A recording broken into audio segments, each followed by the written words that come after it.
Salam sobat budaya. Kalau Anda hobi membaca, seperti saya katakan pada episode yang lalu, hobi membaca di sekitar tahun 1960-an akhir hingga awal 1970-an, di saat televisi belum ada, tontonan hiburan belum ada, paling-paling layar tancap, apalagi HP pada waktu itu belum ada, Anda akan berjumpa dengan satu komik yang sangat terkenal, yaitu Si Buta dari Gua Hantu. Si Buta dari Gua Hantu bercerita tentang seorang pemuda bernama Barda Mandrawata. Dia adalah seorang putra dari Ki Paksi Sakti Indrawatara, seorang guru silat dari sebuah perguruan yang kemudian tewas di tangan seorang pendekar buta bernama Mata Malaikat.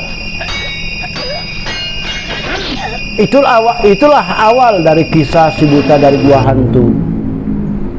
Saya sendiri sempat membacanya di sekitar tahun 69 saat kelas 5 SD. Dan kemudian kisah ini melambung sedemikian rupa. Si Buta dari Gua Hantu berlanjut kepada tewasnya Mata Malaikat, dan saya sendiri tidak mengikuti perkembangan selanjutnya karena saya tinggal di desa. Tetapi kemudian saya membaca bahwa buku petualangan Si Buta tersebut berlanjut kemana-mana. Ke Jawa Tengah, ada misteri di Candi Borobudur, kemudian ada di Banjir Darah di Pantai Sanur. Di situ dia berjumpa dengan seorang pedande atau seorang pendeta sangat sakti, sehingga terjadi pertumpahan darah di Pantai Sanur. Kemudian Reo, manusia serigala, itu terjadi di Flores, dan selanjutnya terjadi di mana-mana, hampir di semua pulau di Indonesia. Sayangnya di Sumatera saya belum membaca di mana tempatnya.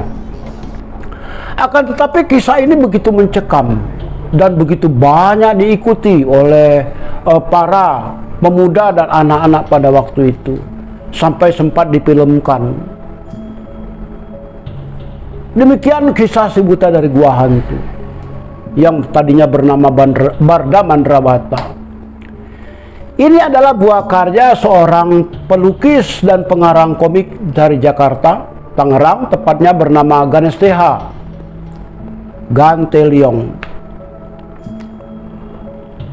Penulis komik berdarah keturunan Tionghoa ini sangat luar biasa. Bukan hanya Si Buta dari Gua Hantu yang sempat beliau angkat ke dalam kisah-kisah komik, tetapi juga kisah-kisah yang bernuansa Jakarta, budaya Jakarta. Si Jampang misalnya, terkenal Si Jampang jago dulu, kumis melintang, dada berbulu, dan sebagainya. Si Jampang diangkat dari kisah anak kampung di Jakarta, yang kemudian dia berubah menjadi pendekar. Dan kisah Si Jampang ini berlanjut hingga kemana-mana pada waktu itu, hingga kisahnya begitu mencekam saat bertemu dengan Kisima, seorang tuan tanah gundul pendek namun serakah, atau bertemu dengan Cuta Asmaran, seorang keturunan Belanda yang kemudian membela Kisima, atau ketemu dengan si Raisan, seorang pendekar Jakarta yang begitu membela Kisima namun akhirnya kemudian membelot, dan kemudian kisahnya pun berlanjut hingga entah kemana. Terlepas dari hingga entah kemana, kisah Si Jampang ini juga begitu mencekam. Ditambah lagi nanti kisah karangan Ganes TH yang lain, seperti Tuan Tanah Kedaung atau Krakatau. Dari situ kita bisa melihat begitu kayanya Ganes TH dengan imajinasi, begitu kayanya komik-komik ini tadi dengan pengetahuan. Ini karena mungkin ya Ganes TH sendiri banyak membaca buku, termasuk Kisah di Batas Air dari buku karya sastra Cina lama pada awal abad ke-11, di mana saya melihat di antaranya dalam satu adegan dalam komik tersebut ada satu kisah yang diceritakan dalam kisah di batas air Tiongkok, dan ini tidak heran karena sastra Tiongkok pada waktu itu masih dikuasai oleh warga keturunan. Dan kisah-kisah Tiongkok pada waktu itu secara diam-diam memang masih masuk ke Indonesia dan dibaca oleh pemuda-pemuda Tio keturunan pada waktu itu. Tidak heran bila ada kisah-kisah di dalam kisah di batas air karangan abad ke-11 di daratan Cina tersebut masuk juga ke dalam komik. Namun sekali lagi, terlepas dari itu semuanya, karangan Ganesh TH, komik-komik Ganesh TH pada waktu itu luar biasa. Seperti di sini kita bisa melihat ada kisah si buta dari gua hantu, banjir darah di pantai Sanur, manusia serigala dari Gunung Tambora, dan sebagainya. Ini adalah sebagian dari komik-komik tersebut yang dilestarikan oleh Museum Gubuk Bayam. Ganesh TH dalam kemunculannya dia adalah dewa komik, dewa cergam di Indonesia, satu dari dewa cergam. Selain ada juga kita bisa melihat Teguh Santosa. Kalau Ganesh TH tadi itu kelahiran tahun 1935 dan Ganesh TH-nya sudah meninggal tahun 95 dalam usia 60 tahun, maka kita bisa melihat Teguh Santosa adalah seorang komikus muda berasal dari Malang. Saya masih ingat salah satu kisahnya yang sangat terkenal pada waktu itu, hancurnya Istana Sihir. Kisah sangat fiktif, kisah fiksi semacam ini begitu mencekam. Istana Sihir tersebut betul-betul hancur oleh seorang pendekar. Dan kemudian kita melihat juga di situ ada kisah yang sangat romantis, Sandora, terdiri dari dua jilid tebal dengan tokoh utamanya Mat Pelor dan Sandora, seorang wanita keturunan Spanyol.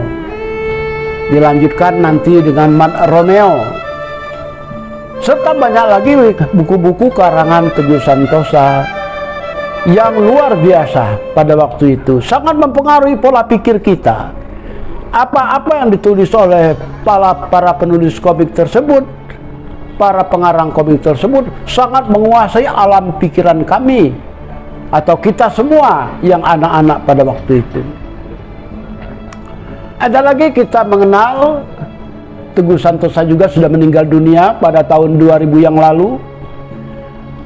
Dia kelahiran tahun 1942, meninggal dalam usia 58 tahun. Juga Jan Mintaraga. Jan Mintaraga pun adalah seorang penulis produktif dengan buku-bukunya yang banyak terkenal pada waktu itu. Jan Mintaraga sendiri adalah orang dari daerah Jakarta, Banten. Sudah meninggal pada tahun 1999, juga dalam usia 58 tahun. Nah, ini semuanya melukiskan bahwa dunia komik pada waktu itu luar biasa. Kisah-kisah dari Jan Mintaraga pun dengan tarikan gambarnya yang halus, berbeda dengan Teguh Santosa yang kadang-kadang begitu imajinatif lukisannya, tarikannya, atau Ganesh TH yang begitu atraktif. Jan Mintaraga lukisannya tidak, menurut pendapat saya, tidak seindah